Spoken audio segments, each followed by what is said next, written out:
हमारे army chief general Asim Munir जब तक ये कौम से खिताब करके नहीं बोलेंगे, मैं नहीं मानती। ये जंग ट्रंप ने नहीं लड़ी, ये हमारी आर्म फोर्सेस ने लड़ी है, ये हमारे सिविलियंस ने लड़ी है, हमारे मीडिया ने लड़ी है।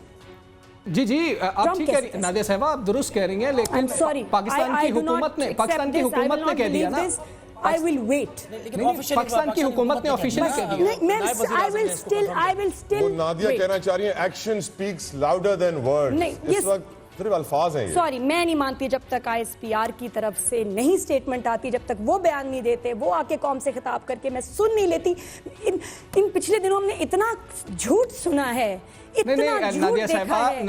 नादिया साहिबा करना किसी चीज अच्छा, एंड स्टिल आई थिंक बहुत मुबारक हो आपको। आप मान लीजिए DG ISPR भी आएंगे, वो भी बात करेंगे और वो भी इस हवाले से क्लियर करेंगे, लेकिन हमारे नायब वजीर आजम ने, वजीर खारजा ने कह दिया अल्हम्दुलिल्लाह।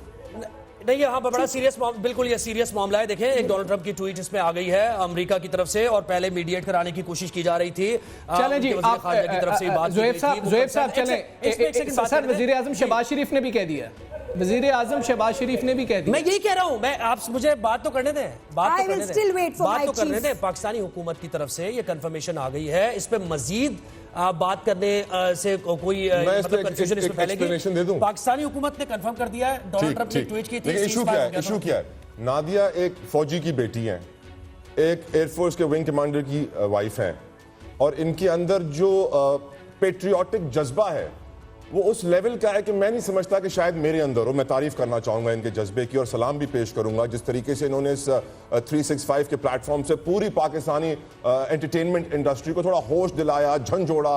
यकीनन मुल्क की बात आती है, कौम की बात आती है, वतन अजीज की बात आती है, तो जज्बात का जो लेवल होता है बहुत ऊपर होता है, लेकिन नादिया के अंदर जो जज्बात है, मैं यकीनन सलाम पेश करता हूँ। अल्लाह करे कि हर पाकिस्तानी के ऐसे जज्बात। और मैं आपको जरूर बताना चाहूँगी, मेरी रात हम लोग की कैंट में रहती हूँ, मैं एयरफोर्स के एरिया में रहती हूँ, सारी रात हमारे घर पे क्या आवाजें आती रही, सुने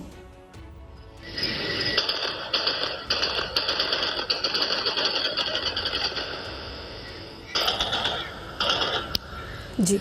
ड्रोन्स को गिराने के लिए हम सबको महफूज रखिए, और अफवाज पाकिस्तान जाग रही हैं, हम सब महफूज हैं, उनका बहुत शुक्रिया, अल्लाह का बहुत शुक्रिया।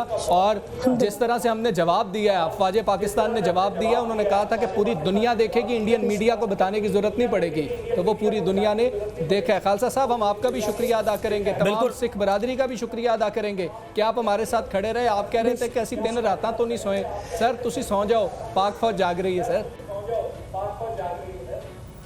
बेशक बेशक, और ये जरूरी था। इससे पहले अगर सीज फायर होता, वैसे ही मैं कह रही हूँ, हमारे रिएक्शन से पहले जो हमारी फौज ने वहां पे तबाहियां की हैं जबरदस्त, उससे पहले सीज फायर नहीं होना चाहिए था, ये तो होना ही था, बिल्कुल बहुत जरूरी था। Thing for my chief. चलें कोई नहीं, लेकिन हम आपको मुबारक दे रहे हैं इंशाल्लाह। अपने चीफ के मुंह से सुनूंगी, DG ISPR की तरफ से सुनूंगी, तब मानूंगी। लेकिन मैं आपको बताऊं, इसके बाद एक नया चैप्टर इस रीजन का शुरू होगा। हमारी जंग तो खत्म, हम तो यूनाइट हो गए, लेकिन बिल्कुल जी, पाकिस्तान जिंदाबाद, पाक फौज जिंदाबाद। तला साहब, आपका भी last comment please sir. Media से, एंड आई थिंक उनकी तो पब्लिक एक्सिक्यूशंस होनी चाहिए, जिसमें इनके ये जो मीडिया के एंकर्स थे जिन्होंने कहा पाकिस्तान को फूंक दो, बड़ा मजा आएगा यार, आग लगा दो, पोर्ट को ये कर दो। Oh my God, they should be hanged, और पूरी कौम को ये मालूम होना चाहिए सीज फायर हमारी कोई कमजोरी नहीं है, ना हमारी ख्वाहिश जरूर है, हम मुसलमान होने के नाते अमन के ख्वाह जरूर है, लेकिन अगर भारत का मजीद भी कोई शौक है तो आ जाए, पूरे कर ले, हम चाय बना के रेडी बैठे हुए इंतजार में। And we are so proud. मैं कहती हूँ दुनिया में इस वक्त, पूरी दुनिया में इस वक्त पाकिस्तान की इतनी इज्जत बन गई है, और वो परेशान है यार, ये इतना सा छोटा सा मुल्क, इतना बड़ा इंडिया, सारी दुनिया से हम लोग ये जिंदगी सुनते आ रहे हैं ना, इतना बड़ा इंडिया, इतना छोटा पाकिस्तान। बिल्कुल, इतना मुल्क नहीं है, गुजरात के अंदर घुस के हमने मारा है। आप सब मेहमानों का बहुत शुक्रिया। मौका जो है ये अल्लाह का शुक्र अदा करने का है। ये मौका जो है वो इस वक्त हमें अपनी जो अफवाज है, हमें उनको सलूट करना है, उनको सलाम पेश करना है कि उन्होंने वतन का दिफा करके दिखाया। ऐसा ही है, ऐसा क्या बताऊं, मैं कहती हूँ मेरी जिंदगी बदल गई, सोच बदल गई। आज मैं वो इंसान हुई नहीं जो पिछले 2 हफ्ते पहले थी, क्योंकि कुछ अरसे से जो ये फॉल्स फ्लैग ऑपरेशन से बात शुरू हुई, फिर जंग शुरू हुई, दुनिया ही बदल गई, नजरिया ही बदल गया। जो हम पाकिस्तान अपने मुल्क को भी लेके जो सोचते थे, जो कभी कभी डाउट्स, कभी फ्रस्ट्रेशन, वो सब खत्म हो गया यार। अपने लोगों से प्यार हो गया। ऐसा हमारे लिए I think we are as a nation हमारी रीबर्थ, रीबॉर्न बिल्कुल दुनिया के सामने पाकिस्तान एक ऐसी प्राउड नेशन बन के उभरी है कि सुभान अल्लाह, क्योंकि बड़े अरसे हम लोग विक्टिम्स बनाए जा रहे थे। हमारा इमेज दुनिया में खराब पेश किया जा रहा था, भाई ये तो टेररिस्ट हैं, ये तो वो हैं। और इस दफा जो जंग लड़ी है वो बड़ी डिफरेंट तरीके से लड़ी गई है। पहले भी बॉर्डर्स पे जी फौजी लड़े, हम दुआएं कर रहे हैं। इस दफा दुआओं के साथ साथ एक सिविलियन लड़ा है, जो पाकिस्तानी मुल्क से बाहर हैं वो लड़े हैं। जैन जी जिनको पता ही नहीं कोई हमारी इतनी हिस्ट्री का, वो जो बच्चे लड़े हैं, जो हमारे हैकर्स लड़े हैं।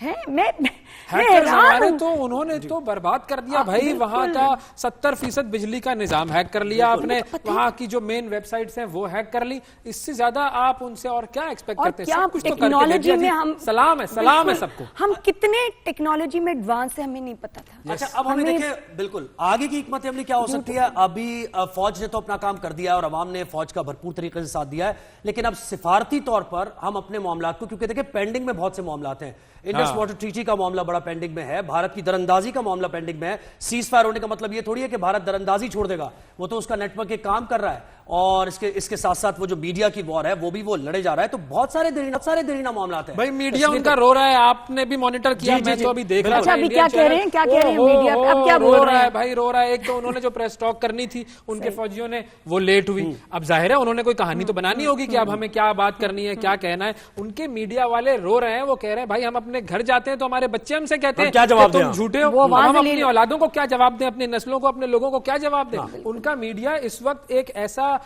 डिस्क्रेडिटेड इदारा बन चुका है कि जिसकी बात पर उनके अपने लोग भी यकीन करने को तैयार नहीं। इन एंकर्स को अब कौन सा चैनल जॉब देगा? एंकर्स को नहीं, जॉब तो इनकी यही रहेगी। नहीं, इनको नहीं जॉब मिलनी, लेकिन बगैर इज्जत की जॉब होगी इनकी सैलरियां ऐसी कट होंगी कि खुद पैसे देके काम मांगेंगे। ये जो आपके इंडिया के 2 बड़े चैनल्स थे अब तक, रिपब्लिक, इन्होंने ये इतने जलील हुए हैं, और क्या एनालिस्ट एंकर कौन है यार? हम क्रेडिबिलिटी है और कुछ भी नहीं वो उसके बगैर, और वो खत्म हो गई। और मुझे तो समझ आ रहा है क्या होगा। मोदी की क्रेडिबिलिटी क्या रह गई होगी भारत के अंदर, जो पॉपुलैरिटी जीरो हो चुकी है मोदी की। लोग उनको गालियां दे रहे हैं कि शर्म आती है, इतना झूठ हमारा मीडिया कह रहा है। और वो उनको खुद कह रहे हैं कि कौन सा माल फूंक रहे हो, कौन सा नशा कर रहे हो, ये बेस्ट था, कौन सा नशा कर रहे हो, क्या चल रहा है। अच्छा, मैं एंकर को देख रही हूँ, जहाज ना ग्राफिक्स का बनाया, उसके अंदर बैठी हुई है, उड़ा रही है ये। और एक ये जो मेजर है, ये तो कहीं आर्या, तू मुझे कहीं मिल। क्रेडिबिलिटी से याद आया, नवाज शरीफ साहब का भी ट्वीट आ गया। आखिरकार नवाज शरीफ साहब का सिंगल सेकंड आप प्लीज, उसमें जो है वो नवाज शरीफ साहब का ट्वीट है।